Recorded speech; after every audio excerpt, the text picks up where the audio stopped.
বাবা ছাড়া ঘরই অন্ধকার, বাবাই তো সব। আগে আব্বুর সাথে আসতাম এখানে ছোটকালে দাদার কবরস্থানে, দাদা নাই, আব্বুর সাথে আসতাম। এখানে আজকে আব্বু নাই, আমি আসতেছি। আমার ছেলে ছোট, ছেলেকেও নিয়ে আসবো, যাতে আমি মারা গেলে আমার ছেলেও আসতে হবে দেখতে।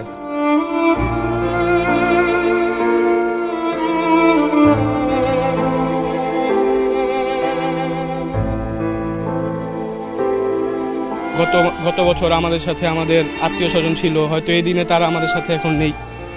তো তাদের জন্যই আমরা তাদের কবর জিয়ারত করার জন্য এখানে আসছি। আমার নানা আমাদের সাথে ছিল, আমাদেরকে অনেক আদর করছে, বাট এখন উনি আমাদের মাঝে আর নেই। ঈদের নামাজ পড়ে আসলাম, আইসা আমার বাবা, আমার দাদা দাদি, আমার ভাই তারা মারা গেছে সবাই। তাদের জন্য কবর জিয়ারত করলাম, আল্লাহর কাছে গুনাহ মাফ চাইলাম, তাদেরকে যেন আল্লাহ জান্নাতবাসী দান করে।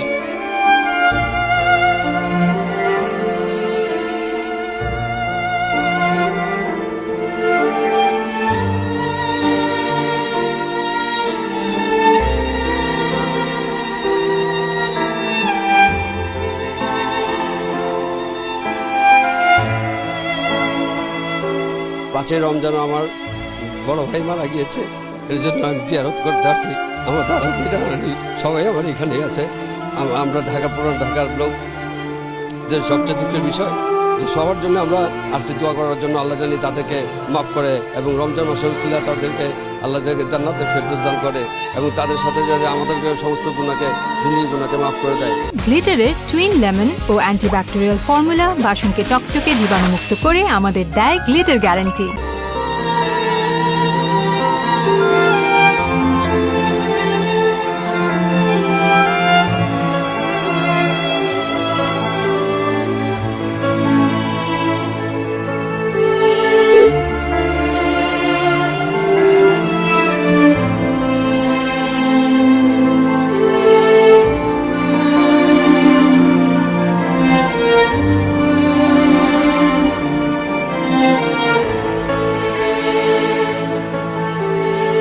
পবিত্র ঈদের দিন আজকে আমার পিতা মাতা এখানে শায়িত অবস্থা আছে, আমার বোন আছে, অন্যান্য আত্মীয় স্বজনও আছে।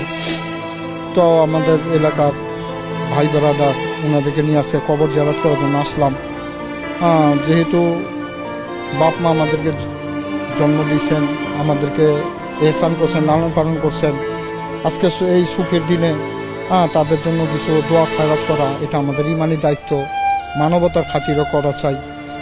সকল মুসলমান ভাই এক ভাই আরেক ভাইয়ের জন্য দোয়া করা চাই, যেন আল্লাহ পাক রব্বুল আলামিন আমাদেরকে দুনিয়ার ঈদের সাথে সাথে আমাদেরকে জান্নাতে আখেরাতে যেন সুখে শান্তিতে থাকার আল্লাহ ব্যবস্থা করে দেন।